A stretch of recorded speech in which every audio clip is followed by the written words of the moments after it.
একদিন ছোট্ট বাদামি খরগোশ বনে ঘুরতে বের হয়। সে ছিল খুবই চঞ্চল আর সবসময় নতুন কিছু খুঁজে বের করত। বনের এক কোণে সে এক বিশাল গর্ত খুঁজে পায়। খরগোশটি ভাবল, এই গর্তে নিশ্চয়ই কোনো মজার জিনিস আছে। গর্তে ঢুকে পড়ে এবং দেখতে পায় সেখানে এক ডজন চকচকে বাদামি বাদাম রাখা।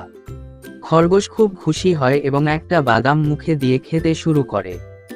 হঠাৎ গর্তের মধ্যে একটা বড় কণ্ঠস্বর শুনতে পায়, এগুলো আমার বাদাম, তুমি এখানে কি করছো? খরগোশ ভয়ে চমকে উঠে, কিন্তু তারপর সে তার বুদ্ধি খাটিয়ে বলে, আমি তোমার বাদামগুলো রক্ষা করতে এসেছি, যাতে কেউ চুরি না করতে পারে।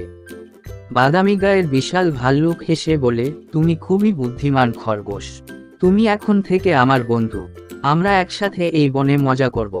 সেই থেকে খরগোশ আর ভাল্লুক একসাথে বনে ঘুরে বেড়ায় এবং মজার মজার গল্প শোনে।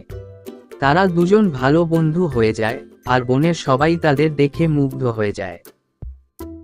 বন্ধুরা, এই ভিডিওটা যদি তোমাদের ভালো লেগে থাকে তাহলে অবশ্যই কমেন্ট বক্সে তোমাদের মতামত জানিও, একটি লাইক করে এই ভিডিওটিকে শেয়ার করো যাতে এই ভিডিওটি সবার কাছে পৌঁছয়। এইরকম সব ভিডিও দেখার জন্য চ্যানেলটিকে অবশ্যই সাবস্ক্রাইব করুন আর আমাদের এই ভিডিওগুলি দেখে সর্বদাই হাসি খুশি থাকুন।